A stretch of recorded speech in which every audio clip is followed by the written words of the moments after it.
இந்துஸ்தானி இசையினுடைய சிறப்பு அப்படின்னு நீங்க எத நினைக்கிறீங்க?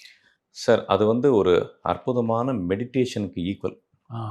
நல்ல ஆழ்நிலை தியானத்தில, எந்த சிந்தனையும் இல்லாமல் நீங்கள் உங்களை மறக்கும் நிமிடமானது 1 நொடி, 2 நொடி அப்படின்னு வச்சுக்கிட்டோம்னா, ஹிந்துஸ்தானி மியூசிக் வந்து ஃபுல்லாவே அதான். நீங்க அருமை. எங்க இருக்கீங்கன்னு உங்களுக்கு தெரியாது.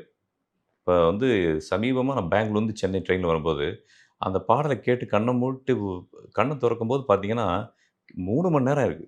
அந்த சில கலெக்ஷன்ஸ்லாம் வச்சிருக்கேன் நானு. அது அப்படியே பெரிய கான்செர்ட் ஓடுது. அப்படி ஒரு ஆழ்நிலை தியானம் அது. 3 மணி நேரமா நான் கண்ண மூடி உட்கார்ந்திருந்தேன். ஆனா, கன்ஃபார்ம்டா தூங்கலன்னு மட்டும் எனக்கு தெரியும். ஏன்னா பார்க்குறவங்கள சில பேர் கிண்டல் பண்றதுக்கு சான்ஸ் இருக்கு. அவங்களையும் சொல்லிடுறேன் நானு. அப்படி ஒரு தியானம் சார் அது. மியூசிக்கே ஒரு மெடிடேஷன் தான். நீங்க அதில வந்து கான்சன்ட்ரேட் பண்ணி தாளம், ராகம், ஸ்வரம், பாவம், லிரிக்ஸ் இதெல்லாம் தாண்டி ஒரு இடம் இருக்கு. அந்த தியான நிலை. அந்த இடத்துல ஒரு பெர்ஃபார்மர்னால ஒரு மியூசிக் டைரக்டர் அந்த டைம்ல பண்ணிடுறாரு. முடிஞ்சு போச்சு. அந்த அந்த அந்த ரிலேஷன்ஷிப்.